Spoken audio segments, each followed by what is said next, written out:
Good evening. The Planning Commission meeting of February 2nd, 2022 is called to order. To help slow the transmission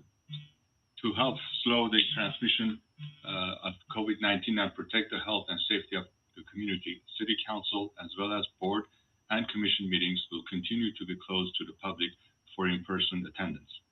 The public is encouraged to watch and participate from the safety of their homes to practice social distancing. Meetings are broadcast live on Glendale TV, viewable on Spectrum Cable Channel 6, and AT&T Viewers Channel 99. Meetings are also streamed live on high definition on City's website, glendaleca.gov/live, or on youtube.com/myglendale. For public comments and questions during the meeting, call 818-937-8100. Public comments on specific agenda items will be taken when that agenda item is discussed. Can we get a roll call, please? Yes. Commissioner Trachin? Here. Commissioner Fuentes? Here. Commissioner Lee? Here. Commissioner Shabazian? Here. Chairperson Manassian? Here. Staff, can we get a report regarding posting of the agenda?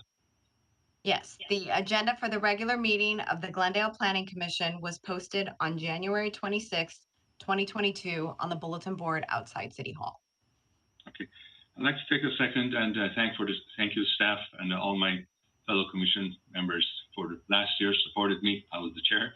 So it's time to pass the gavel to one of our fellow commissioners, and we need to get a election going right now.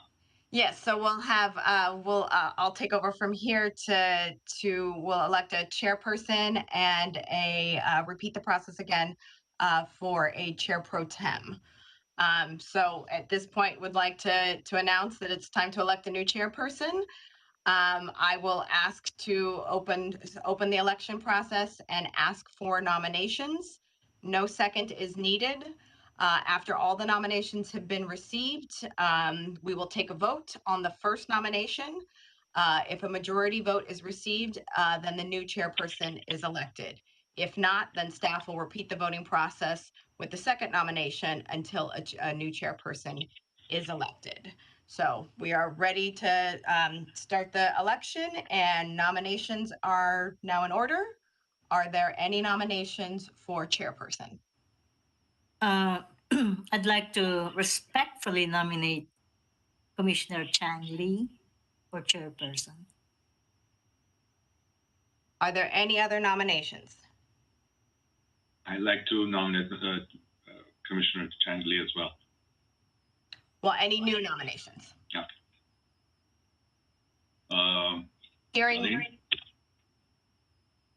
Talene, would you like to take the position?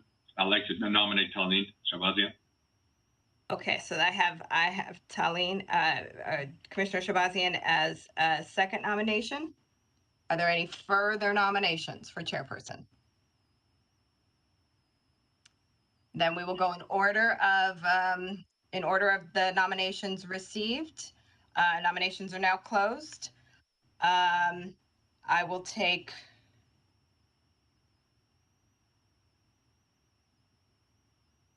Commissioner Lee is nominated for chairperson, and I will take roll. Commissioner Trachin? Yes.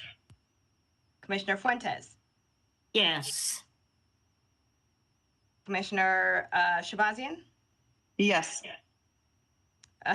Commissioner Lee? Abstain. Commissioner Manassian?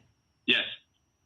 Okay, seeing as that we have a majority for chairperson, Chairperson Lee, congratulations, you are the new chairperson. I'm gonna just, we're gonna repeat this process again, and I will take nominations for Chairperson Pro Tem. Are there any nominations? I'd like to nominate Edith Fuentes.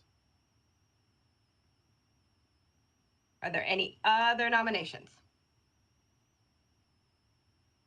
Hearing none, Commissioner Fuentes is nominated for Chairperson Pro Tem. I'll take a vote. Commissioner Tarachian, Yes. Commissioner Manassian, Yes. Commissioner Shabazian, Yes. Commissioner Fuentes, Yes. Chairperson Lee. Aye. Excellent. Congratulations, Commissioner Fuentes, on Pro Tem. So I will now turn this back over to the new chairperson, Chairperson Lee. I will just note that there's a request from staff tonight to change the order of the agenda and take new business item 8A first, and then get to old business item 7A second. And if that is agreeable to the chairperson, I would like to recommend that we proceed with that order. Yes, that's fine.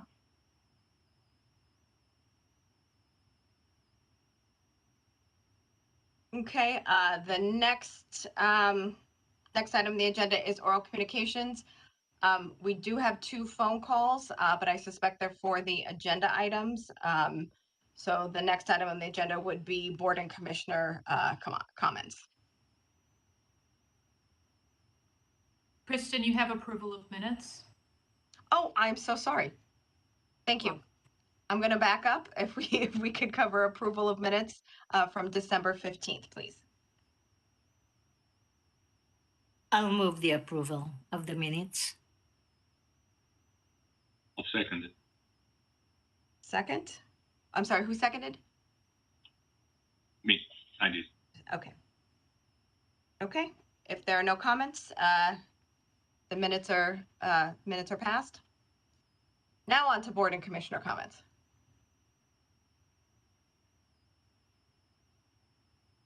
I just want to say thank you very much to Commissioner Eddie for being a great chair last year, even though we haven't seen each other in person.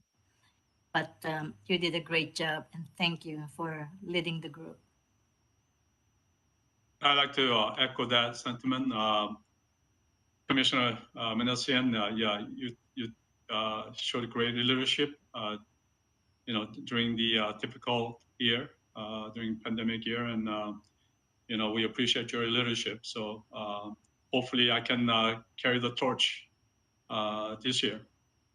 100% sure good that you as can you. do a better job. Yes. Thank you. Thanks for the comments. And I'd like to Thank you, other commissioners, for nominating me to be a chair. I'd like to second that as well. Thanks, Eddie, and congratulations, Chang Li and Edita. Thank you.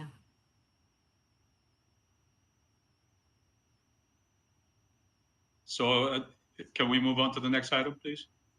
Absolutely. So the next item on the agenda is new business, item 8A. That is at 421 Salem Street. It's an application for a tentative track map. I will turn the meeting over to Senior Planner Milka Toledo to briefly cover the application and move forward with the hearing from there. Milka?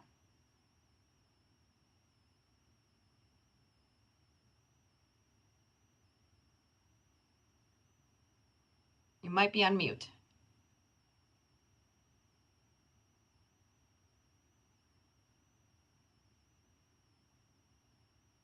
There we go. Excellent. Let me try to share my screen. Okay, here we go. Good evening, commissioners. This first item before you is located at 421 Salem Street. It is a tentative track map number 83552, case number PTTM CP 2115551. The request is for to subdivide a new 2-story multifamily residential development consisting of 3 condominium units over a one-level semi-subterranean garage located in the R1650 medium high density residential zone. Milka, if I And can quickly, wait, before you move to the next slide, if you could put the PowerPoint on show. It's on from the beginning, at If least you, from at my the very end. bottom, there should be, there you go. You're close to it. Looks like a little slideshow. It'll go to full screen. One more over. To the right. To the right. Further That to the says- edge of the screen. Further to the edge, it shows. You're so close. One more over. There you go. Well, I could see it from my end. I guess that you can't see it that way from your end. Is that what I'm hearing? Correct. Okay. Okay. Let me end then. Apologize. And Let can me keep do going. this. Why don't I stop sharing and let me try to reshare, because I see it as a slideshow from my end, but Okay. I guess not from your end. So 1 second.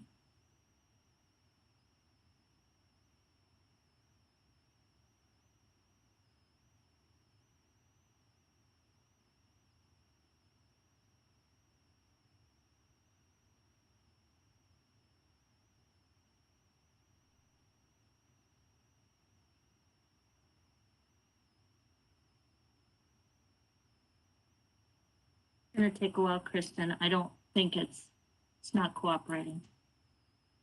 At least from my end. Okay, hold on. If on the top of your screen, there's a checkbox to show in presentation mode. Yes, it is in show and presentation mode. Let me do it again. Is it checked? Yes, Can you uncheck it? okay, it's unchecked. And let me go to the share screen.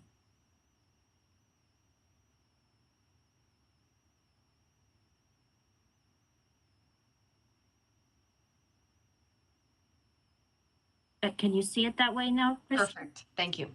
Okay.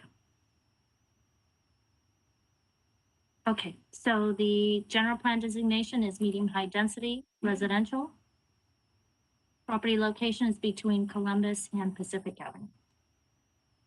We've already discussed the proposed project, so I'm going to skip over this. This is the proposed tentative tract map, again for the 3 units. The surrounding properties are also R1650 as well as a subject site, consisting of both multifamily and some single family in the neighborhood, but primarily multifamily. Property is currently under construction. The project complies with the development standards outlined in the zoning code. This information is in your staff report. Unless you have any questions regarding any of the standards, I will move on to the next slide. This is the proposed development.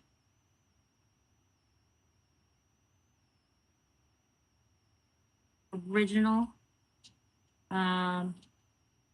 building that was there before demolition and currently under construction. Project again is consistent with the general plan as it relates to the zoning code, allowing for 26 units per acre in the R1650 zone. It's consistent again with the land use element, circulation element. Identifies Salem Street is a local street and it has a right-of-way width of 34 feet. It's consistent with the noise element. Housing, again, contributing to a wide range of housing and different housing types that meet the needs of current and future residents. It is consistent with the historic preservation element. It is not identified as a historical site. This house was originally built in 1919 as a crossing bungalow. It was identified in the London Historic Survey, and it was identified as not being eligible for historic designation at the local, state, or federal levels. And it was the historic resource code was 6Z, again indicating that it had gone through some significant exterior modification. So again, it's not identified as a historic resource under CEQA. It complies with the safety element. It's under recreation element number 6. Fremont Park and Milford Mini Park are within close proximity and would service the area. It's consistent with the open space and conservation element. And staff is recommending approval of the tentative track map subject to the 60 conditions that were outlined in the draft motion. In addition to that, I do want to point out that there is a minor revision made to finding A in your motion. And so the new revised motion will reflect that the zoning code regulation for the lot allows for 26 units per acre, as opposed to what was noted in your report, which indicated in the motion 24. So this 24 was revised to 26. And that again would reflect on the motion that is made by the commission. And with that, I will conclude my presentation. If you have any questions, I am available. Commissioners, do you have any questions for the staff? Yeah, it seems like there's no question for the staff. Any discussions? Then, Chairperson Lee, if I may, we do have 2 callers on the line. I Okay. suspect that they are for the next item, but I do want to just verify. So if you could sit tight and let me see if they're calling for this. Thank you.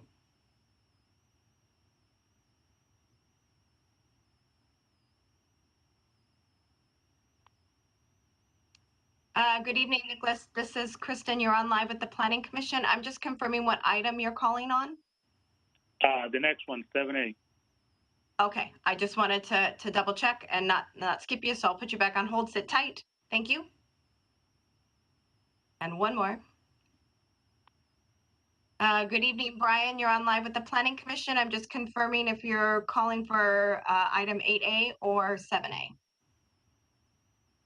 Oh, I might have misspoke on the last person you talked to. I'm Brian. I'm here for 7A, but I also unmuted at the last question.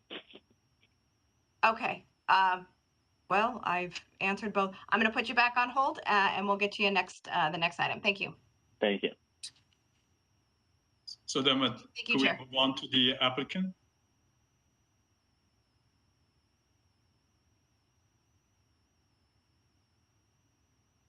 Sure. Hike, you're on mute. Can you hear me?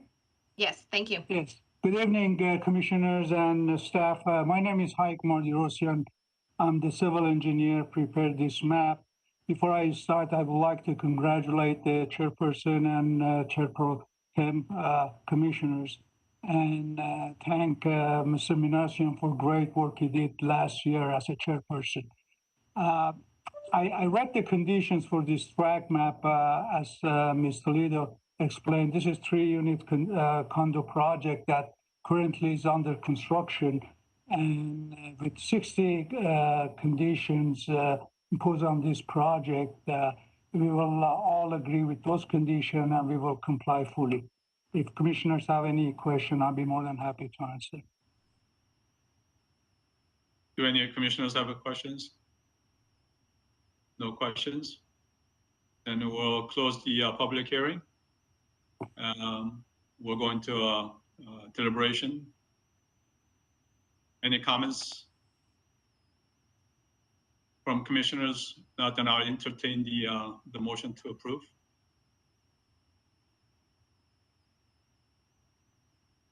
I'll second. Oh, I'm asking for a motion. Sorry. Is that a motion from Commissioner Trachian? Yeah, I can move. I can second that. Okay, roll call. Commissioner Trachian, Yes. Commissioner Fuentes, Commissioner Fuentes, Yes. Commissioner Manassian, Yes. Commissioner Shabazian, Yes. Chairperson Lee. Aye. Thank you. Appreciate it. Can we move on to the next item, please?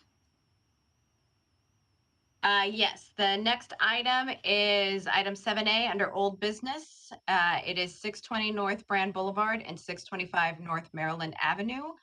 Development agreement case number PDA 1806045. I will turn the presentation over to Principal Planner Vilia Zemaitis to cover the parameters of the project and go from there. Vilia? Yes, good evening. Chair Lee, congratulations, and planning commissioners. The item before you this evening is a development agreement for a new project proposed at 620 North Brand Boulevard and 625 North Maryland Avenue. If you'll allow me, I'm going to share my screen and provide a PowerPoint presentation.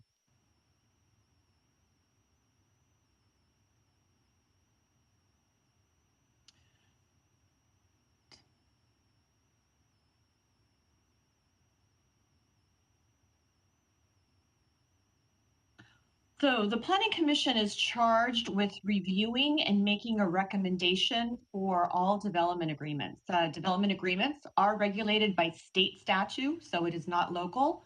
The government code requires that Planning Commission review and make a recommendation of the development agreement prior to City Council consideration. And so before you is a proposed development agreement, case number PDA 1806045. For a 24-story, 294-unit multifamily residential project called Lucia Park. And the development agreement request is for a longer entitlement period and to freeze the development impact fees. Just to give you the context behind the project and the surrounding area, the site itself is located on North Brand Boulevard, just south of the 134 freeway, adjacent to the 134 on-ramp to the freeway. It is a dual frontage lot. It goes from Brand on the west to Maryland Avenue on the east, just north of Durand. And so you'll notice here, it is located in the high-rise area of the downtown, identified as the Downtown Specific Plan Gateway District. You'll note also that the 6-story Chase Bank building, it's a 6-story, 48,000 square feet that is existing, will remain at the corner location. Surrounding area, all zoned DSP Gateway District along Brand. It is the high density, high-rise area of the downtown. To the east is the multifamily residential area, R1250. It is the high density residential. And you'll note here several photographs of the site context. The actual project itself is the preservation and maintenance of the existing 6-story bank building. They are proposing to demolish the existing parking garage and a 2-story office building at 625 North Maryland Avenue, and to construct the 24-story, 294-unit high-rise building. It's only on the easterly half of the project site. Project site complies fully with our parking code requirements. They are replacing the commercial parking spaces for the bank building within the structure itself, and they're providing residential parking spaces below grade subterranean. And the project includes a very sizable, publicly accessible open space fronting Brand Boulevard. Just to briefly go through a number of perspective drawings, this is one showing the project looking southwest. You'll see the freeway and Brand Boulevard in front. Perspective looking southwest, down Brand Boulevard, and you'll notice downtown, the Los Angeles downtown skyline way in the horizon. This is a nighttime perspective looking southwest, showing the lighting plan and how it would be lit. And this would be the street view from the Durand, Maryland intersection, which is the start of the high density residential area to the east. In terms of a project scope, this project is fully code compliant with the Downtown Specific Plan. It is a by right project. The maximum height district in the Gateway District is 275 feet. It is proposed at 265.5, essentially 266 feet. The permitted by right floor area ratio is 7.25, and that is what is being proposed, and that does include the existing commercial bank building. They would be allowed with community benefits to go up to 380 feet in height and a floor area of 7.5, but they are proposing a by right project. The project itself complies with the site planning standards for the DSP. The Brand Boulevard has a primary frontage. The side street, or essentially the front yard, what would be of the residential project, which provides the vehicular access along Maryland Avenue, is identified as a mixed-use residential street frontage, so it does have the required setbacks. As you note, the building highlighted in gray on the screen, that would be the location of the proposed project. The area highlighted in green is the open space surrounding the existing bank building. And obviously the bank building is highlighted in blue to remain. Project complies with the DSP in terms of open space. It has a very substantial, approximately 15,800 square feet of open space around the existing bank building. It obviously provides the required publicly accessible open space by code, approximately 7,000 square feet. And the open space itself meets our development standards for publicly accessible open space plazas. Project also complies with the residential open space of 140 square feet per unit. So it has a total of approximately 41,160 square feet of required open space that's divided up on multiple levels and decks. As you'll note here, the photographs show the fourth floor level that includes both common open space and private open space, as well as a very substantial rooftop deck of just over 9,000 square feet. So again, it meets the additional residential open space standards, approximately 1 acre in size. Building also complies with the tall building standards because of its height. It has specific standards for high-rise development in terms of, you'll notice the building is broken up into 3 parts. There's a top, there's a middle section, and there's a base as indicated in the tall building standards. There is also a requirement in the DSP that the buildings have a massing change or building material change every 150 feet.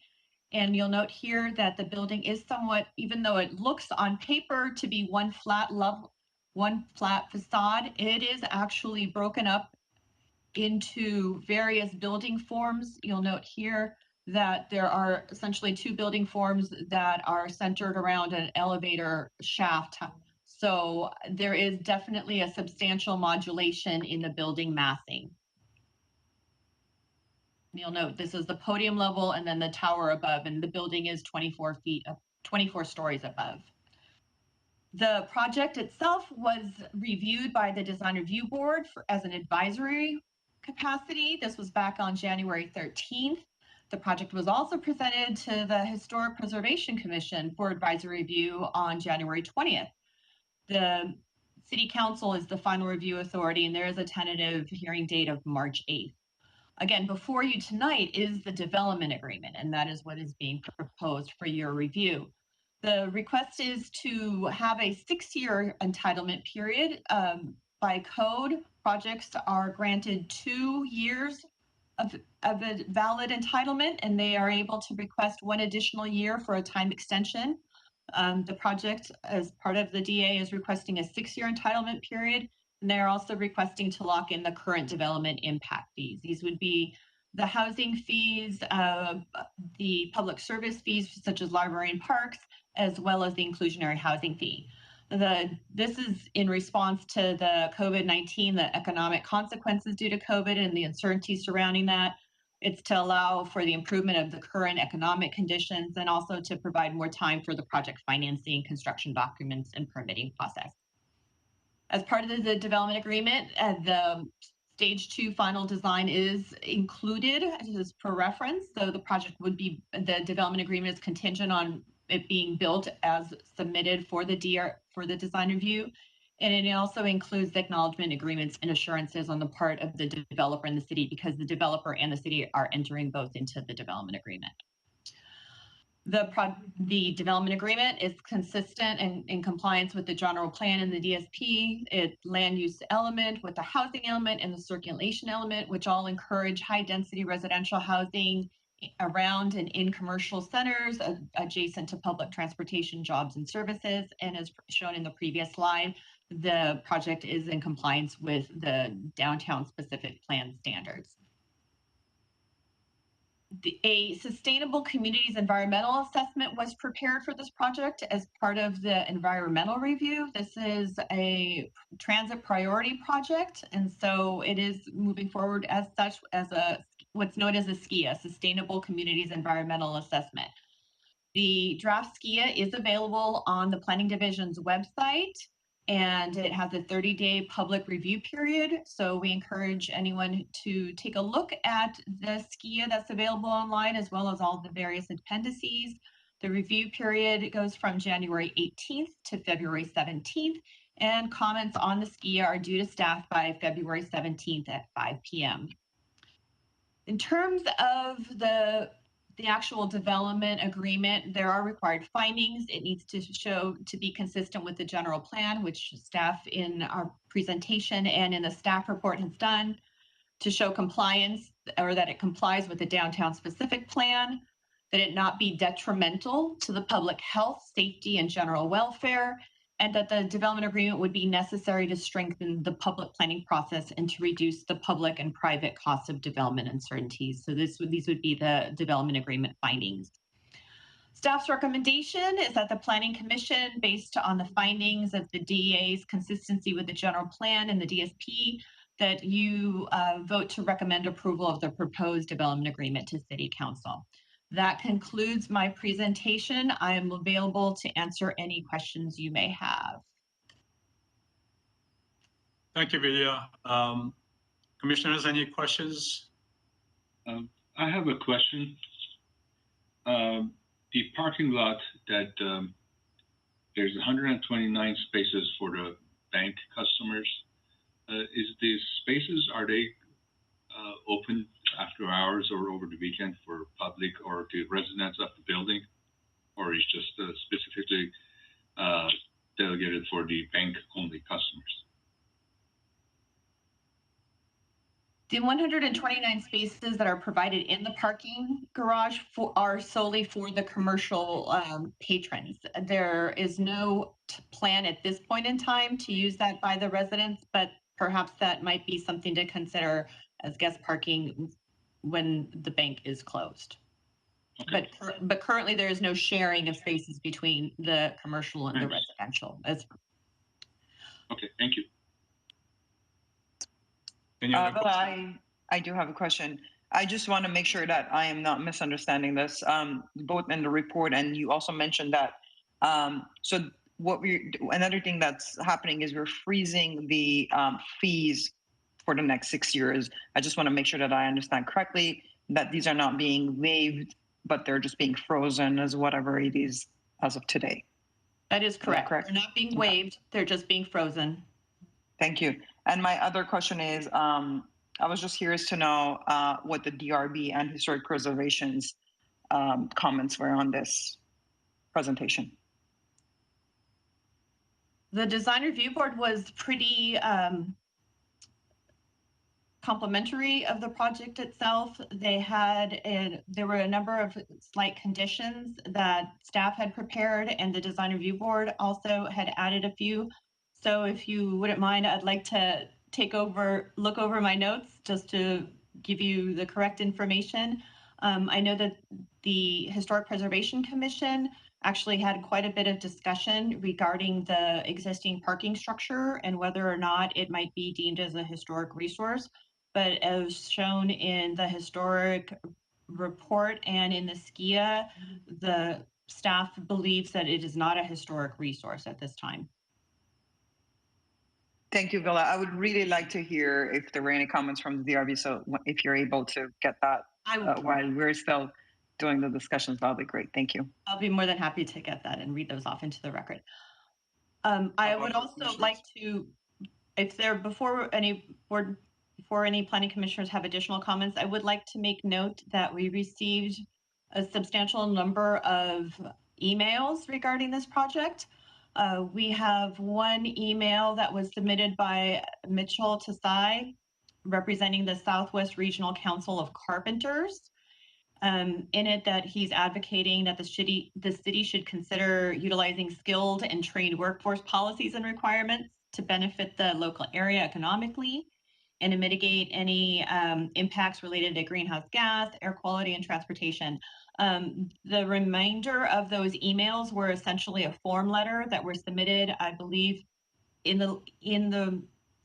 the realm of 60 to 70 individual emails using the same form email, again, encouraging the use of local hires. And these were from individuals that were actually members of the Southwest Regional Council of Carpenter Union. Thank you. If other commissioners don't have questions, I have a question regarding the retirement, the 6 years of retirement period that you're suggesting.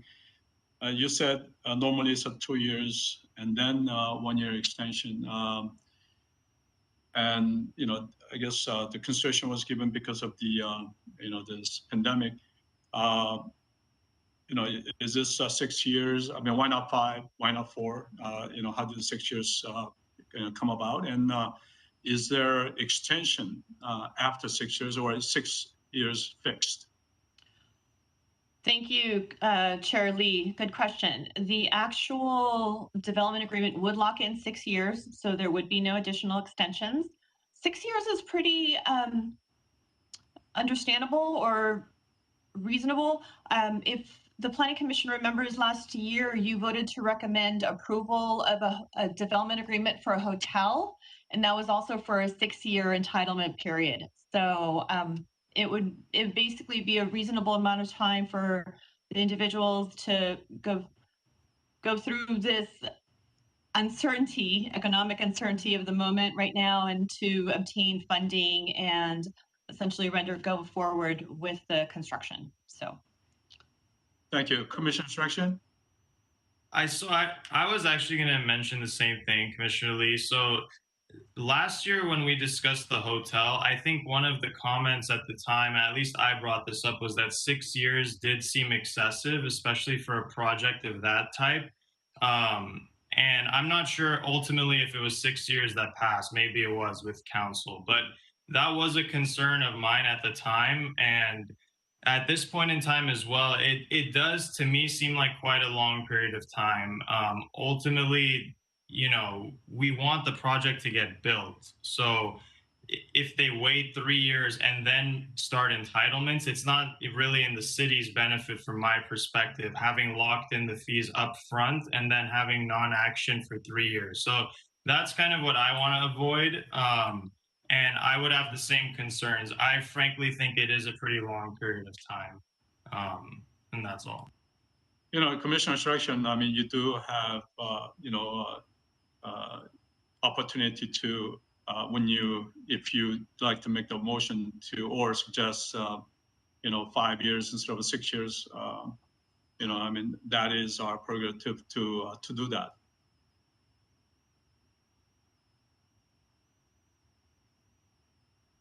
Yes. Chairperson Lee, I'll just make a note here that when you're ready for the applicant and or the public hearing, we do have 4 callers on the line. So just let me know when you're ready for that. Yes. So yeah, if we do not have any more questions for the staff. Mr. Chair, just quick clarification. Delia mentioned the hotel. Was the final approval for 6 years on the time?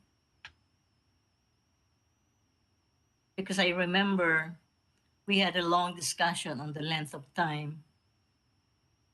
And Commissioner Fuentes, I would like to, again, double check with the case planner. I do believe I remember seeing the recommendation, your recommendation by the Planning Commission to be for a 5-year period. And I believe that ultimately City Council voted to approve a 6-year entitlement period. Okay. But I would like to verify that. Please. Thank you. Yeah, thank you. Can we? Commissioner, I'm sorry, Chairperson Chang Lee, I have a question, follow-up question. Yes. I just want to make sure that it's clear and it's in the record. So what does that 6-year give the applicant? If you can please tell us. The 6-year doesn't mean, the 6-year means basically them starting the project. So if you can kind of tell us exactly what that would be. Correct. Thank you. Commissioner Shabazzian, per code, projects have to obtain their building permit before the expiration of their entitlements. So essentially you would go through the process, you would obtain your entitlements, the developer goes away, proceeds with the construction drawings, proceeds with their financing. They need to submit that into plan check. There are various levels of review involved with plan check. You have structural review by the building department. You have reviews by all the various city departments. There usually are a number of back and forth plan check corrections, especially when it comes to a project this size and scope. This would be essentially one of the tallest and largest projects that the city has seen in a number of years. So there would be back and forth, and then essentially once all of the building code, zoning code, and other various departmental requirements are met, then the building permit can be issued and they can start construction. Thank you. So technically, this 6 years is they have 6 years to get their building permit. Correct. And I believe okay. Our city attorney, Ms. Van Wyden, has a comment as well. So, yes, thank you. Thank you, Chair Lee, members of the Planning Commission. With respect to the AC Hotel Development Agreement, the City Council ended up approving a 3-year development agreement. Now, the context of that was the 3 years of entitlements had already essentially expired or were close to expiration. And therefore, that additional 3 years was requested in order to obtain financing. A component of that particular construction had a significant upfront investment because of the modular form of construction. So they wanted to be assured that they could make that upfront investment and still be able to complete it with active entitlements. So there were some different facts and considerations that went into that extension. Posted on our years. So they recommended shortening it. Yeah, thank you for the explanation. okay. Can we move over to the applicant? Thank you. Good evening, Chairman Lee, commissioners, and city staff. My name is Rodney Kahn, and my offices are located here in the city of Glendale. And it's nice to see all of you. We appreciate the opportunity to present our development agreement to you this evening. With me, I have our property owners, Ralph and Larry Cimarusti, both born and raised in the city of Glendale and have owned this property for the past 25 years. We also have our legal counsel, Sherry Bonstell, who drafted this development agreement that you're reviewing here this evening. We agree with staff's recommendations and their conclusions that the development agreement is in compliance with the city's general plan and the downtown specific plan. Our project is in an excellent location in this Gateway District for high density residential housing, housing units that I've said that desperately are needed at the state, the local, and the regional levels. We're also in close proximity to transportation, and our project will strengthen the pedestrian activity in the downtown urban core. Also already mentioned by staff is that our project is a by right project, which meets all of the downtown specific plan standards. As part of our agreement, and what you've been discussing, is to preserve our entitlements for a period of 6 years. And it was discussed in terms of why are we asking for that period of time?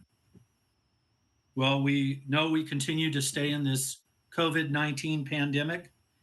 We are looking at the different financial markets, but when you're looking at this project, we're looking at the scale of the project comes into play. So we have, for this type of a project, there's multiple banks that are involved in the financing of it. It's not one single bank, and it makes it more complicated, and it takes a little bit more time.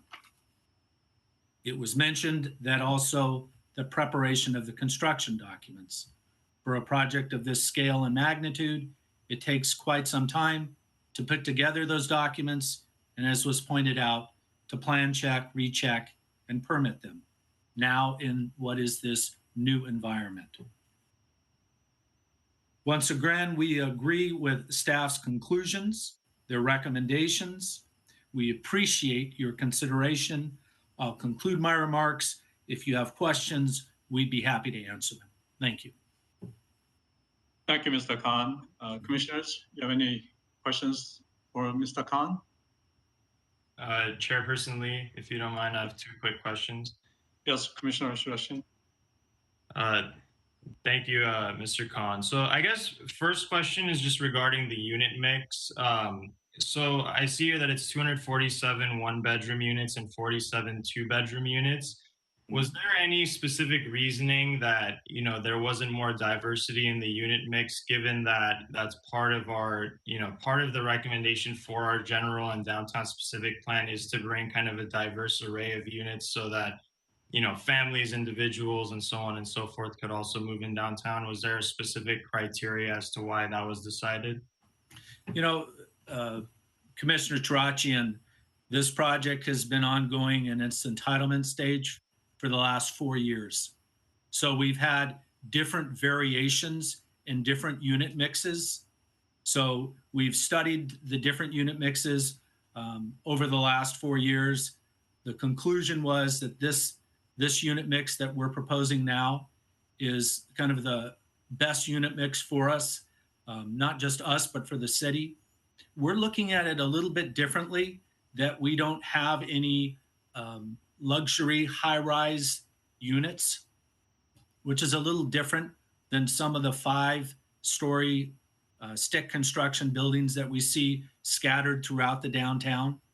So it's a little bit different market, a little bit different unit mix that we're looking at. And that's why we came up with this. Okay, thank you. And so my second question, it goes back to kind of the timeline and what we touched on. So outside my everyday job, I do commercial lending. I do a lot of construction loans. I broker construction loans.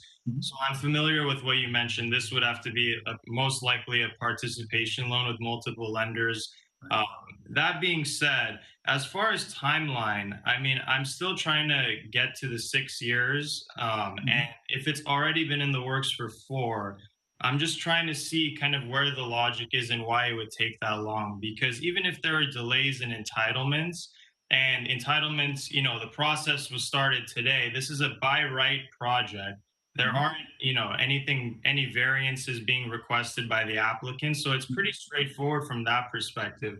The total amount of units, I mean, we've had many projects as large. It's really just the height and the high-rise nature of it and the luxury nature, as you mentioned. So I'm trying to figure out, you know, given that it's multifamily, which is the safest asset class, and that construction lenders are still actively lending on multifamily, and given that this has already been in the works for 4 years, why is it that 6 years is necessary to get this to building permit ready?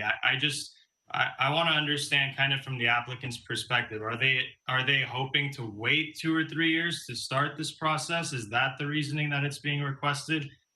Could you kind of give us the details on the Sure. So really a few things. In terms of the length of the entitlement it's taken, it doesn't factor in to our request, because the clock does not start ticking until we get our final approval. So whether it took 2 years or 4 years for us to go through entitlement, it's irrelevant. It's when does that approval give and when does the clock start ticking? So, and not until we get our final approval do we start our construction documents. And for a project of this scale and magnitude, our construction documents are going to take approximately 1 year to complete. And that's even before we submit anything into plan check. I don't know how familiar you are with submitting projects here in the city of Glendale. But pre-pandemic, I could tell you how long it's going to take to go through plan check, especially on a larger scale project.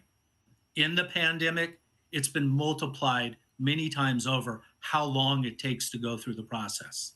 I have projects right now of a much, much smaller magnitude that have taken me a year and a half plus just to go through plan check. So something of this scale and magnitude, I'm factoring in at least 2 years to go through plan check. Now we're at 3 years. We also have to go take this project out for not just financing, as you know, because we're not going to go out for financing until we get our final permit approval, but we're also going to go out to construction bid. And that bidding process also takes a considerable amount of time. All of this during the pandemic. So you're being pushed out to 4 years, going on 5 years right there. And that's in a best case scenario, everything is flowing. So that's how we factored in coming up with a 6-year time frame. Thank you. I don't have additional questions at this time. Any other commissioners? Okay, then we can go to the public hearing. Vilya has a comment. Yes, please. Chair Lee, commissioners, I do have the Design Review Board record of decision available. I would be happy to relay the conditions and comments that the DRB had now or at the end of public comment. Which would you prefer? Can you do it now, please? Thank you. Of course.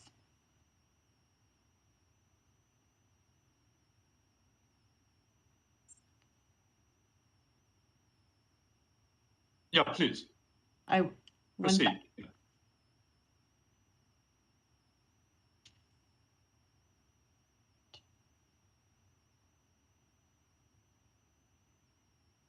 And what you see on the screen, there were several smaller architectural conditions, such as provide a unique enhanced paving pattern at the driveways, incorporate lighting to highlight and illuminate the project's rooftop loggia design detail, to provide an appropriate metal mesh behind the louvers on the second and third floor levels to screen the parking garage, to use a stack bond pattern for the limestone cladding at the base on the east and west facades. Consider using a gray spandrel glass in lieu of the proposed gray metal panels on the curtain wall, and that was actually already been addressed in the plans. And 2 conditions added by the DRB. One was to enhance the programming and amenities of the publicly accessible open spaces at the west side of the project, provide more landscape areas, and encourage use of the occupants of the commercial bank building and the general public, as well as the residents of the apartment building, and to soften the overall appearance of this area. So this is in regards to the publicly accessible open space plaza fronting brand. And the other condition was to revise the design of the vertical fins at the building podium to provide caps or other appropriate means of terminating these elements, to be more consistent with the existing bank building on site. So those were the conditions of approval, the first 5 that were staff recommendations, and then the 2 additional ones that the DRB added to their record of decision. Thank you. Commissioner Shabazian, you have any more questions regarding that, or is that? I really appreciate it. Thank you. I wanted to see if there were any major issues that had been raised by DRB. I really appreciate it. Thanks for that, Mela. Okay, then we can go to public for their comments. Okay, Chairperson Lee, as I mentioned, we have 3 callers. Is 3 minutes, 2-3 minutes? What time would you like to give? Well, if it's 3 callers, then yeah, allow them 3 minutes, please. Okay. So for the first caller, good evening, Nicholas. You're on live with the Planning Commission. You have 3 minutes. Please go ahead. Good evening, and thank you for taking my call. Again, my name is Nicholas Reyes, and I'm a special union representative with the Southwest Regional Council of Carpenters. We represent members that live, work, and recreate in the vicinity of this project. And many of our members will be impacted by the environmental impacts of the project. The city, the county should require projects to be built utilizing local and skilled and trained workforce. I think, at the beginning, someone mentioned that some of this were emailed to you. I was one of them, and a lot of our members were doing the same. So local hire and skill and trained workforce requirements reduce construction-related environmental impacts while benefiting the local economy. In a recent 2020 report titled, quote, Putting California on the High Road, a Jobs and Climate Action Plan for 2030, the California Workforce Development Board concluded that investment in growing, diversifying, and upskilling California workforce can positively affect returns on climate mitigation efforts. Moreover, just this year in the South Coast Air Quality Management District found that the use of local state certified apprenticeship program or a skilled and trained workforce with a local hire component can result in air pollution reductions. If you hire people that live in the neighborhood, it's obviously less pollution of traffic. Recently, the city of Howard in Northern California adopted skilled and trained workforce requirements into its general plan and municipal code. We hear a lot that when we talk about these issues, that's never been done. Well, it's been done, and it can be done, and it'll benefit the community. Local skill and trained workforce requirements can boost economic development and mitigate transportation and greenhouse gas impacts by minimizing vehicles miles traveled. Thank you for taking my call. That's all I have. Thank you. We can go to the next caller. Thank you. Yes. Yes, hello, Brian. You're on live with the Planning Commission. You have 3 minutes. Please go ahead. Good evening. My name is Brian Flynn. I'm an attorney with the law firm Lozow Drury, and I'm here tonight on behalf of the Supporters Alliance for Environmental Responsibility, or SAFER. I want to quickly thank the Commission for taking COVID seriously and allowing for telephonic comments like this one. It just really helps during these times, and it's greatly appreciated. To the proposed development agreement, SAFER is not opposed to the substance of the proposed development agreement, however, opposed to its timing. As noted in staff's presentation, this project is still in the CEQA review process.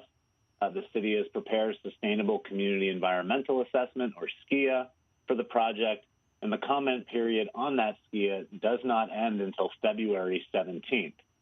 So the environmental review process is ongoing, and it's unknown whether public comments on the SCEA will result in modifications and changes that would help to better protect the environment. And under CEQA, agencies are generally prohibited from taking any action that significantly furthers a project until environmental review is complete. And even though I understand the Commission would only be making a recommendation to the City Council at this time, but it is still a type of endorsement of the project that's providing great benefits to the applicant that SAFER thinks is premature given the ongoing CEQA review. So for that reason, SAFER is respectfully requesting that the Commission continue its consideration of the development agreement until the comment period on the SCEA is done on February 17th, and the city has had an opportunity to review all the comments that were submitted by the public on it. Thank you very much. Thank you. I think Ms. Van Moyen should address this after the next speaker. Happy to do so. Okay, next caller. Good evening, Columba. You're on live with the Planning Commission. Please go ahead. You have 3 minutes.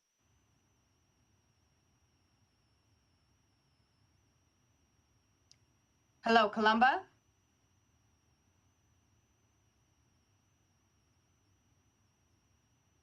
Okay. Hearing none, I'll put that on hold. We'll move on to the next caller. Good evening, Jared. You're on live with the Planning Commission. You have 3 minutes. Please go ahead. Hello, good evening, commissioners. Thank you for giving me the chance to speak. My name is Jared Langford. I'm a representative of the Southwest Regional Council of Carpenters.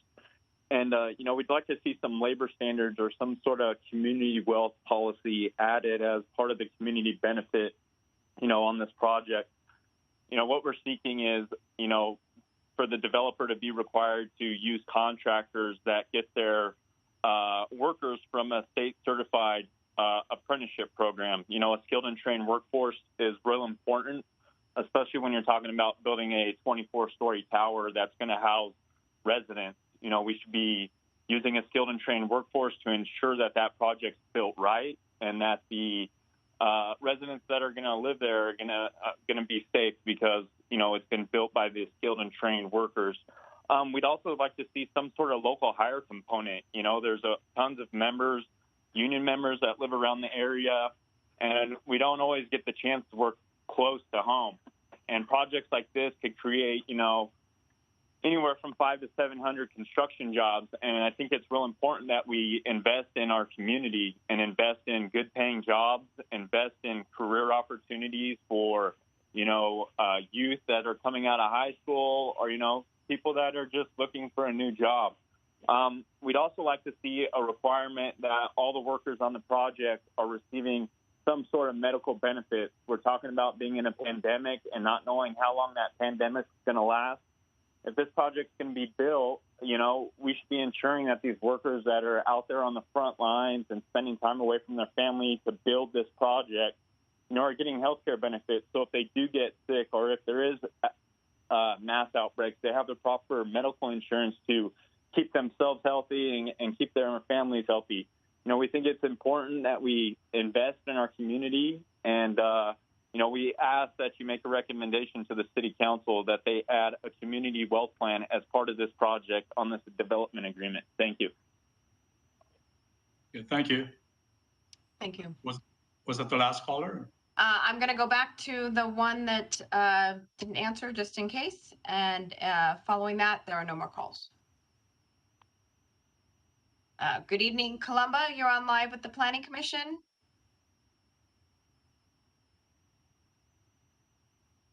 Going once, going twice, Columba. If you have further comments, please call back. Thank you. Yeah, thank you. That sums up all the calls for now. I'll keep you posted.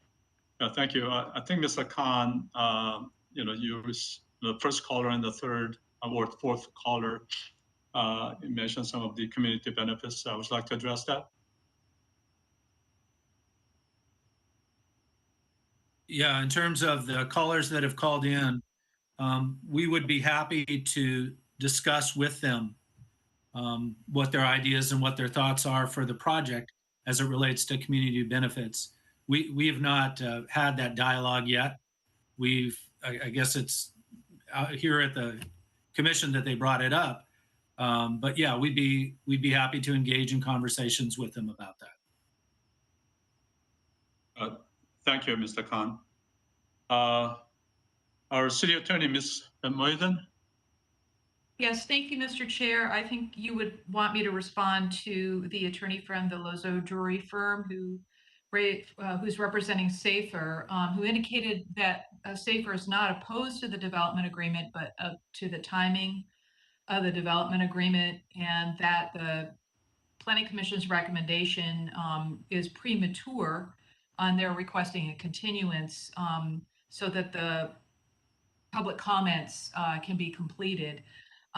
This is indeed the public comment period. This is not an approval action on behalf of the Planning Commission, so it is legally acceptable for the Planning Commission to currently make a recommendation to the City Council. That public comment period will have been completed. The SKIA with the comments and responses to comments will have been finalized prior to its submission to the City Council for review of the development agreement and its ordinance. This is a legislative act. And I think the concern that was expressed that there may be modifications or changes to the development agreement that may result as a consequence of the final review of the SKIA. Under those circumstances, the government code has already made provisions for that. If there are substantial and material changes to recommendations that come from the Planning Commission, that item would need to go back to the Planning Commission for reconsideration. So there is a process for that. It is unlikely that it would change the development agreement, for example, in reference to whether or not the conversations that Mr. Khan and the development team have with the representatives of the union concerning labor standards and whatnot, that is not necessarily a provision that would wind up in the development agreement, which is between the city and the developer, but that may be a sum and substance in another agreement that the developer has individually with those entities. Certainly that all at the end of the day is subject to the approval of the City Council. And in the event they were to recommend, for example, additional provisions be added that to the development agreement that have not been reviewed by the Planning Commission, as I indicated, to the extent that they're material, that would come back to you for consideration. So there's a process in place. Thank you, Ms. Van Moyden. Yeah, it sounds like we could go ahead and go through the process here because we do have a safety net or the procedures that's built in. So let's move on. I guess any questions to the applicant or any other concerns, commissioners? If not, then I will close the public hearing, and we'll go into deliberation.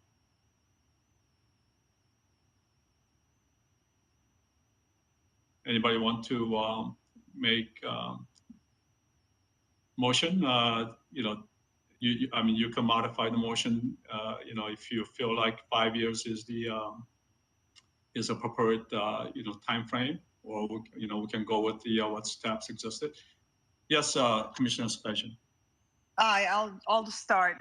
So after hearing and just knowing what the city's process is, knowing this is a pretty large project, I would recommend for us to keep that 6-year. I know Commissioner Chakchian was, and I understand his concern, but I think the scope of this project is so large, and that 1 year that might be giving them a little bit of cushion to be able to address any issues that might come in the future would actually might be helpful to them.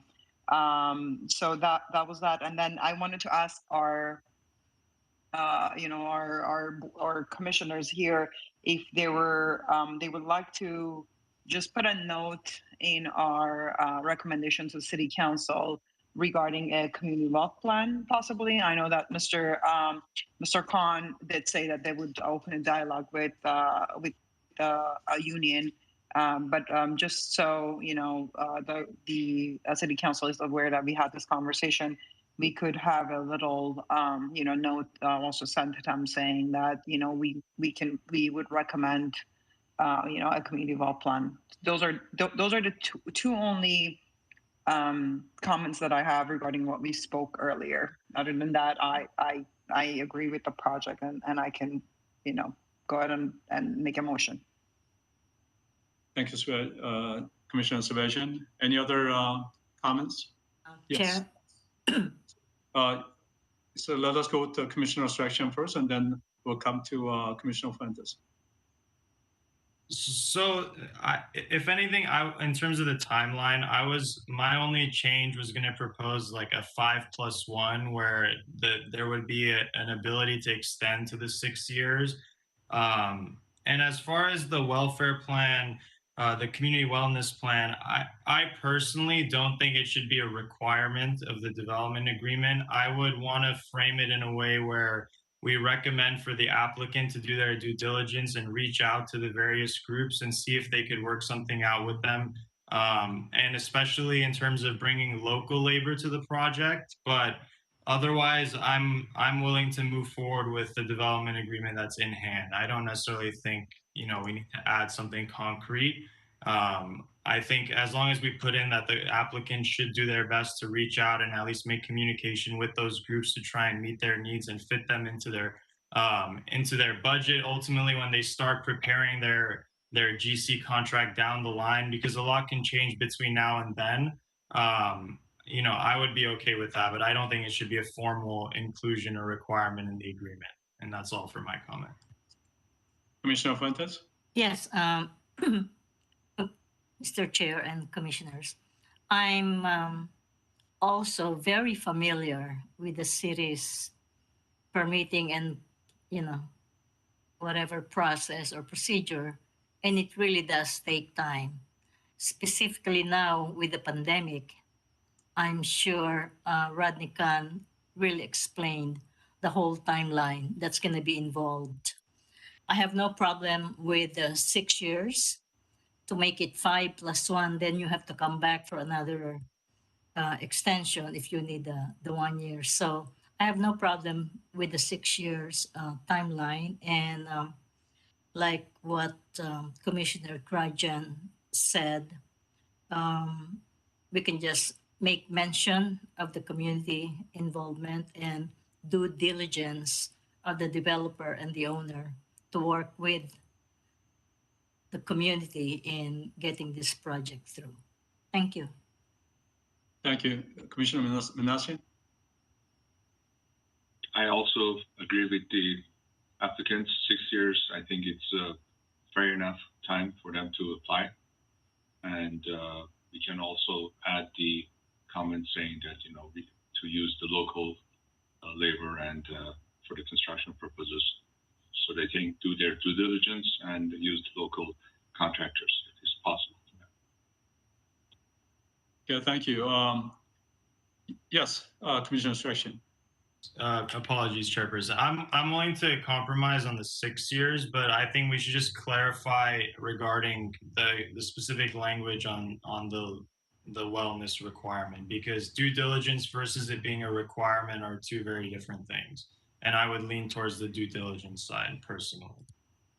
And I agree with Commissioner Trakshan. I think what I was trying to say earlier was just to have it as a note to the city council that we have had this discussion and that Mr. Khan is going to open dialogue with the union. I think that's what I was trying to say. I was not suggesting to actually have it in the DA. And I think Commissioner Fuentes did touch it. That's exactly what I was thinking, that if we do 5 + 1, then this will have to come back to the Planning Commission, and it might actually drag out the process a bit longer for them. So those were it. So just wanted to make sure that it was clear. And if we are on board with that, I can actually make a motion. Thank you, Commissioner Sebastian. Yeah, it seems like thank you for your clarification regarding Commissioner Instructions comments. So it seems like everybody's actually all in agreement to pretty much go with what staff is recommending and just make the recommendation to add a comment in there about the oneness, portion of this, the DA. So with that, so Commissioner Shabajan, are you making the motion? Yes, I'll make a motion. Did you want me, does the staff need me to read the motion? Yes, please. Yes, then give me one moment so I can pull it 1 second, since we have it digital now. And I'll second that. Thank you. And Commissioner Shabazian, there was actually a resolution that was attached, and it was a rather lengthy resolution to the staff report. So yes, I am actually looking at it. The entire. Yes, so I'm just opening it. I have few screens open. So The resolution of the Planning Commission of the City of Glendale recommending approval of a development agreement in connection with the Lucia Park project located at 620 North Grand Boulevard and 625 North Maryland Avenue, Glendale, California. The Planning Commission of the City of Glendale, I'm very sorry, the background noise. The Planning Commission of the City of Glendale does hereby resolve as follows.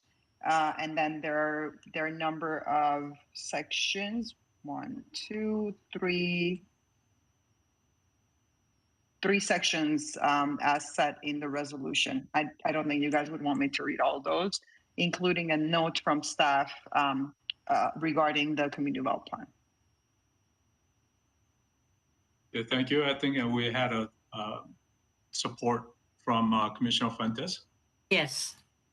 And I think Commissioner Sebastian, you wanted to add that, the comment in there as a recommendation, correct? Sure. And I'll let the staff. I think normally when this happens, staff just puts it in staff report that we had this discussion. So it wouldn't be part of the resolution or formally. It's part of the staff report. So we'll let the staff. I see Kristen checking her out. So we'll let that. Okay. Thank you. Staff take care of it. Thank you. Roll call, please. Yes, Commissioner Tarachian, Yes. Commissioner Fuentes, Yes. Commissioner Manassian, Yes. Commissioner Shabazian, Yes. Chairperson Lee. Aye. With a vote of 5-0, it passes, or we're making the recommendation. Thank you very much. Thank you. Thank you. Yes. So with that, we move on to the next items, community development updates.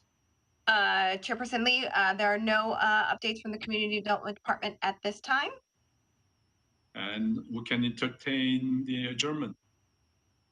Second that. Okay. Congratulations again, Chang. Thank you. Well, congratulations, Commissioner Fuentes. So thank you for your support, all the commissioners. Thank you all. Have a good Bye-bye. evening. Thank you all. Bye-bye. Have a good evening. Bye. Thanks. Good night.